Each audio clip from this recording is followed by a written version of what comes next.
Hello, folks. Welcome to the Hello World podcasting with Magdalena. Oh my God.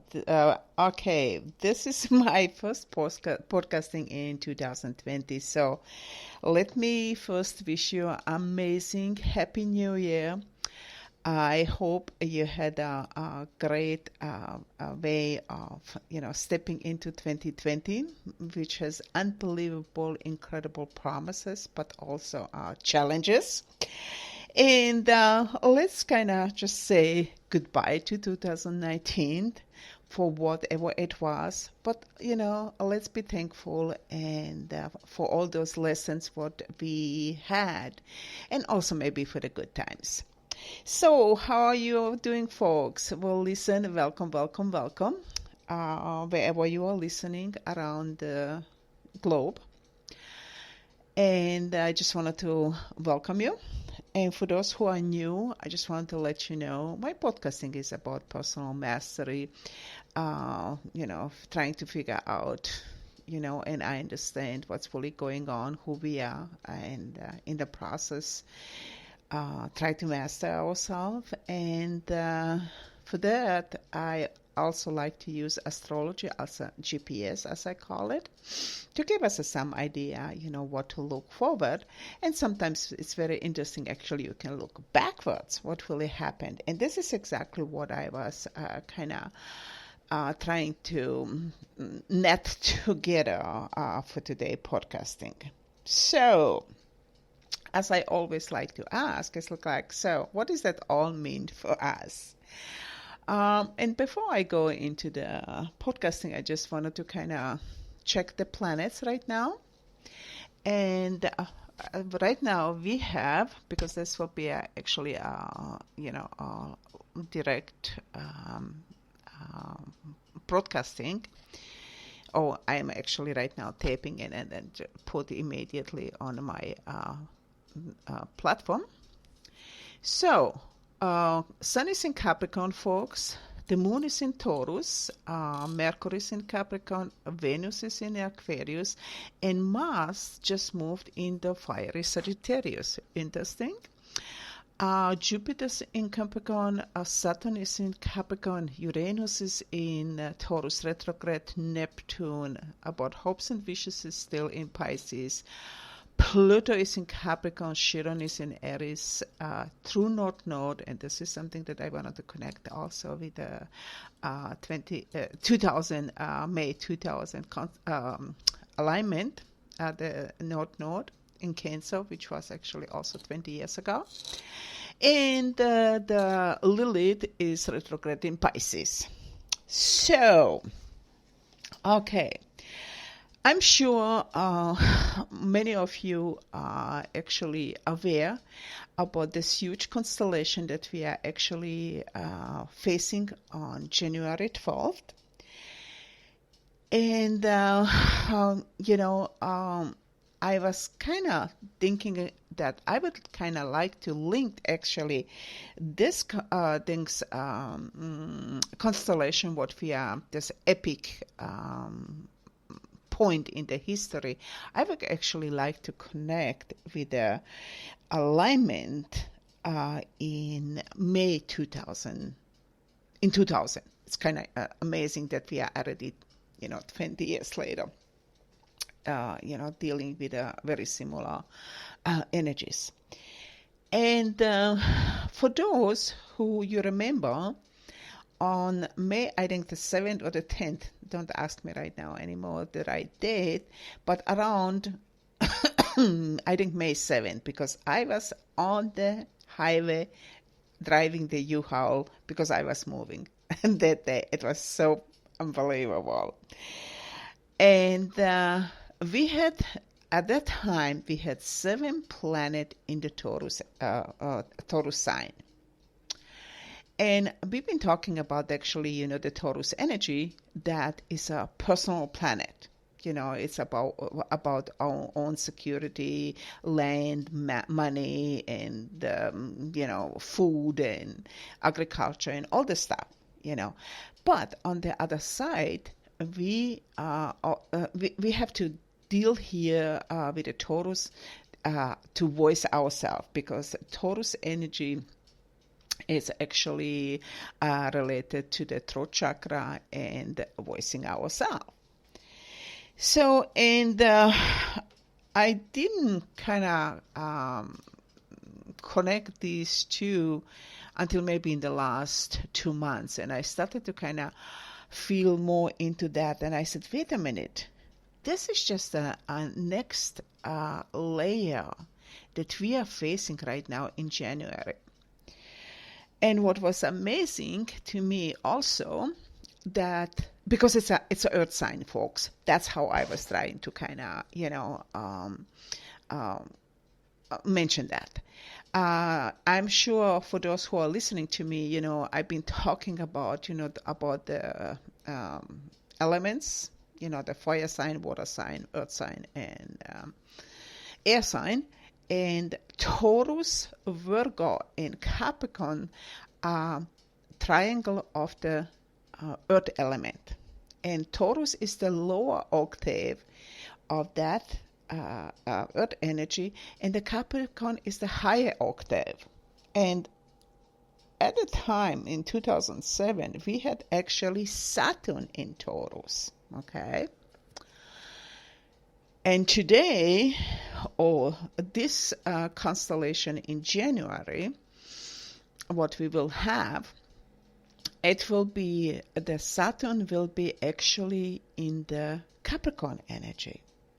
So it's pretty amazing that the difference in the frequencies, folks, okay?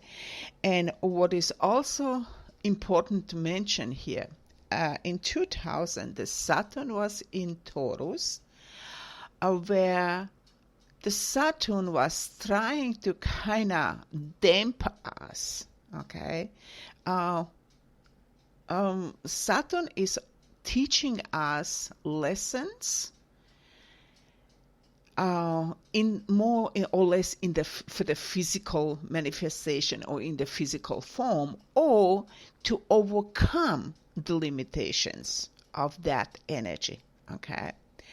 And so right now, what is so amazing, that the Saturn is actually in Capricorn. Do you see it? Right now, this time, we are actually breaking the boundaries of our own authority, folks. Because on the other side, we have right now Uranus in the Taurus energy, okay, or in the Taurus sign. So remember, in 2000, we were dealing with limitations, and finally, we learned how to overcome that. At the same time now, we are having actually Saturn in Capricorn, where is actually trying to dampen us again, but the Uranus is right now in the Taurus energy. And so what is the Uranus? The Uranus always fights the Saturn, and trying to break the limitations, what we've been kind of programmed, let's just say that, through the Saturn energy. And the Uranus is actually our liberator right now here. So to me, it is so fascinating right now to kind of connect these, points of reference, because right now, I'm sure for those who are at a certain age, 40 plus, you remember those times, what happened in May 2000. Another thing what I would like to connect you folks to this whole thing is also the True North Node. Okay? The True North Node in 2000, it was also in Cancer. Okay? So, and what is the North Node always about? Moving us forward and healing the past traumas. And with that, we have we've been also always talking about the Lilith, which is the darkest side of us that wants to come to the surface, or we didn't want to deal with that. It's still in Pisces, and it will be moving out, I think, in January or February, completely into Aries. But also we have the Chiron energy right now in the Aries, okay, for another, I think, a couple of years. It's very parallel, actually, with the Uranus in Taurus. So these two guys are, just one house apart. One is in Aries, another one is in Taurus. So what I'm seeing here is this. If we connect this whole thing, what is really going on right now on the collective stage, it is heartbreaking. It is very frustrating. It is unbelievable to find out the depth of the corruption and how it is actually infected to the entire planet, guys. It doesn't matter what country, what continent we are looking at right now. Every one of them is hugely impacted, and people are waking up. So as I was kind of playing with this, and I was trying to pull out actually the chart of the planetary alignment from May 2000, I came across another one, which was the Grand Cross of the eclipse of August 11th, 1999. I don't know how many of you remember that one. And so as I was going into that, I said, oh my God, these eclipses are actually playing such an enormous role in our lives. The reason why I'm saying that, because actually the Grand Cross eclipse on August 11th, 1999 was the precursor or the beginning of the, how should I even say, it was moving from the individual into the collective awakening. Okay. We had a huge amount of people who were really waking up on the individual level. But that was still not so much spread into the collective. You could actually talk with your friend or with a couple of people around. And for many, you were look like this, conspiracy idiot. It looked like, what the heck is she talking about? I'm sure you can relate to that one. But you can see it today.